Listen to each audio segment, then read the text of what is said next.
Well, I sure hope that you guys enjoy crazy, weird, supernatural, splatterific Hong Kong horror films, because I sure got a whole bunch of them. These three are gonna blow your freaking mind.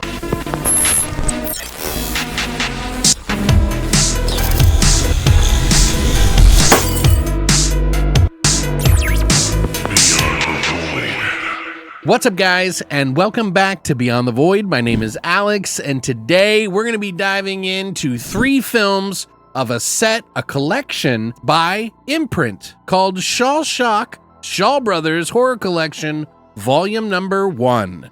These are three Hong Kong horror films that are like separate entries into a collection of different films. Shaw Brothers was one of those companies that made a lot of like action fighting films, but they also made a lot of like horror films that were just beyond insane. And I have found a love and a passion for Hong Kong cinema my entire life. And I didn't know most of the time these were Hong Kong films, but I was always drawn to them because they always did something that was just wildly entertaining, wildly inappropriate, fucking bizarre, man. It's just out there, and I have fallen in love with the Hong Kong horror genre as a whole.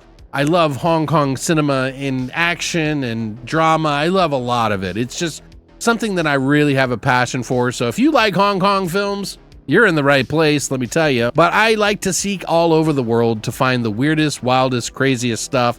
And this first set for Shaw SHOCK, Shaw Brothers Volume 1 is a good start for some Shaw Brothers horror. We get three movies that we're going to be doing reviews of each of these in the order that they came out. The Oily Maniac from 1976, Seeding of a Ghost from 1983, and Sex Beyond the Grave with 1984.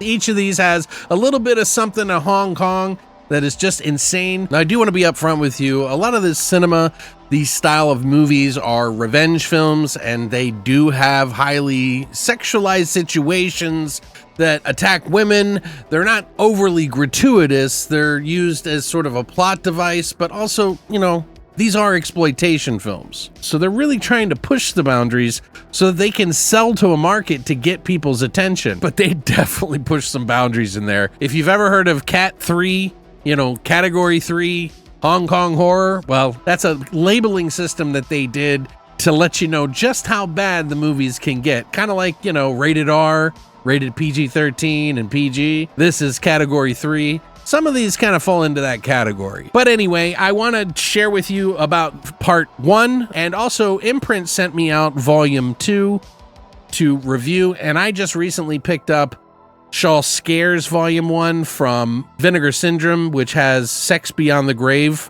These both do.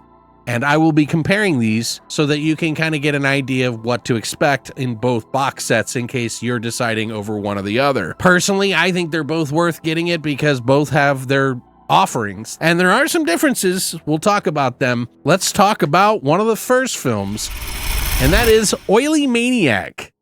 The Oily Maniac. A monster film overall, I would say, than it is a exploitation film, although it is supposedly based off of a Malaysian sort of tale about the Oily Maniac, but it is only by name. It's not the story. One of the producers of Ricky-O actually came in and did writing treatment, and he wasn't known for writing, he was known for producing. But the director of this film is Ho Meng Hua, who did The Flying Guillotine of 1975 and Black Magic 1 and 2, which are also really great, bizarre Shaw Brothers films. The Oily Maniac is essentially about a frustrated young man who is afflicted with polio. He walks around with crutches that hold him up as he works, and he's a paralegal for one of the most corrupt lawyers in the land. And this lawyer is doing a case where one of his clients has accidentally murdered someone in a warehouse and has been given the death sentence. And his paralegal goes to meet this guy to sign off on the final papers, and he tells him a secret that is etched into his skin, a tattoo on his back that tells him of a technique where he can submerge himself in oil to become a oil-based superhero slash supervillain. You heard that right. A creature that looks like this.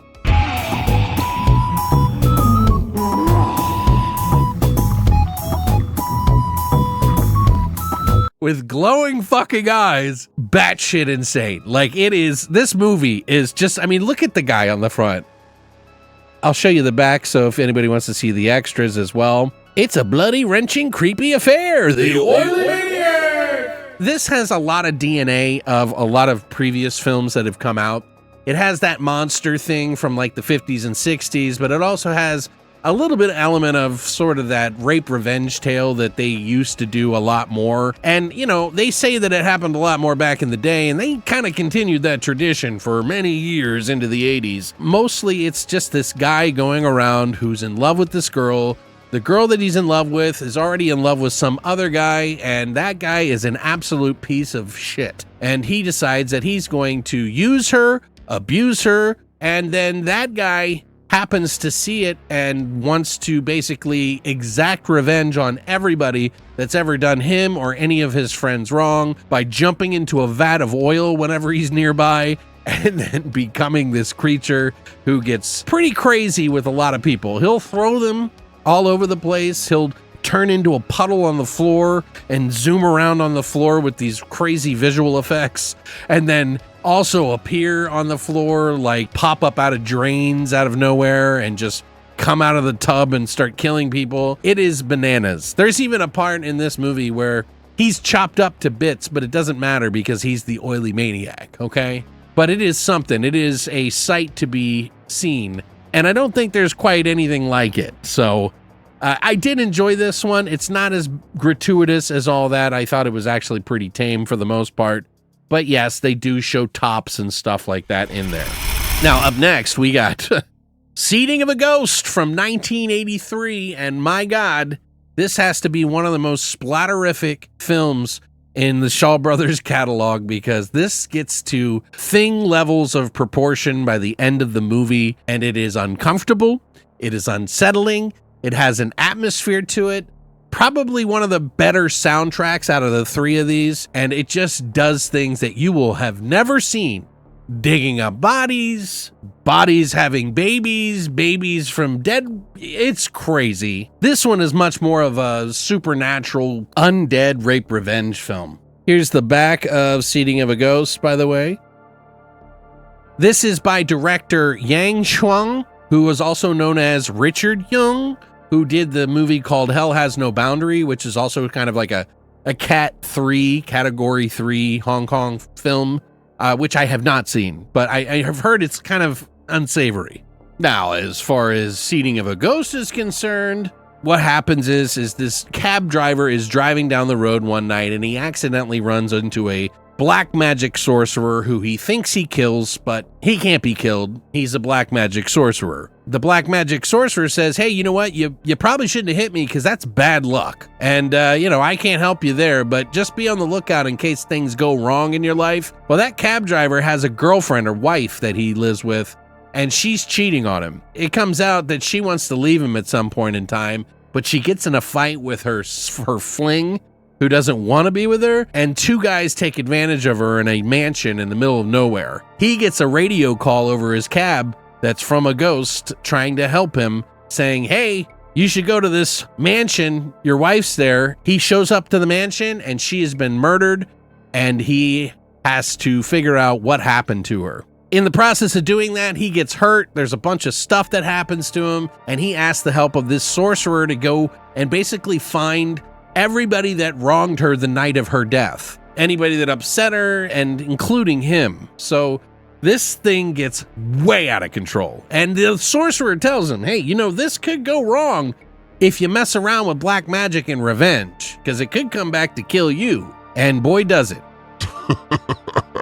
But they have to dig up his wife. They have to wrap her, do all these kind of different weird rituals and things. It involves all the guys that had tried to mess with her that night, including her fling, her husband, these two other guys. It involves this entire family. A dead body gives birth to a demon. It is fucking bizarre. There's zombies, ghosts, zombie sex. There's grisly kills, and oh man. The creatures in this are just bananas by the end of the movie. You're going to see walls just covered in blood, and it is pretty gruesome for the most part, but also kind of entertaining. I really enjoy this movie because you will just never see anything like it, and I guarantee you, once you see this, you're going to be like, Alex, what the fuck did you make me watch? Well, you'll be thanking me too, hopefully, so we'll see. But yeah, I really enjoy this one. I won't say where it lands in my list, but I'll tell you by the end. Up next, we have Sex Beyond the Grave. Now, this one's title has a little bit more of a kick to it than it really is, although I will say that the opening of this film is pretty gross. It is essentially the most disgusting part of this movie is the setup, because this woman piece basically gets killed, her family gets killed, her son and her husband, they seek refuge in a mansion with this old man who gives them a barn to sleep in for the night, and they are being hunted by the Japanese during the World War II, where they were trying to occupy different parts of China. And I guess they show up here, and the man that owns the mansion lets the Japanese people come in, thinking he can steal their money and their jewels, and the Japanese soldier kills all of them. And yes, he does what you think he does to the woman. And yeah, obviously it's bad, but not like in the most gratuitous way. It just is not something you're going to want to see up front. But they do it to try to set up the punch by the end of the movie, because all of this stuff goes bananas by the end of the movie. It is pretty tame otherwise for the most part, other than some like zombie family walking around. But a new family moves into this house through a set of circumstances that you spend about 30 minutes of the film dealing with in the beginning. And then once they move in, kids are flying out windows, getting thrown into wells. People are playing mahjong, getting thrown up into the air and flying around. And they're like, hey, I think this place is haunted, so we might want to get it fixed. They even have a scene where a guy comes in kind of like Amityville to kind of bless the house. Either that or Exorcist. There's some homaging there. And they even do an homage to Poltergeist. I won't say who or what, but I'll just say there's a scene where they go into another dimension from a part of the house, and they give them rope to go in one side so they can pull them back. Sound familiar? Does it remind you of Poltergeist? Because it sure did me. Anyway, this one's pretty bizarre. It's out there. Not the most graphic or gratuitous or gross of the films, but definitely weird and bizarre and more supernatural than anything. It's pretty unpredictable. Here's the back of Sex Beyond the Grave, by the way. Now, there's not a ton of extras in these movies, so it's mostly just to kind of get the movie, because they've been pretty hard to find, and any kind of film elements that they did with this is, I would think, pretty rare. So most of these interviews are pretty current day, because they were just banging these movies out to make a buck. I'll go over it to show with you guys so that you know what to expect. Now, to give you guys my breakdown, and then I'll do the comparison to Sex Beyond the Grave after this.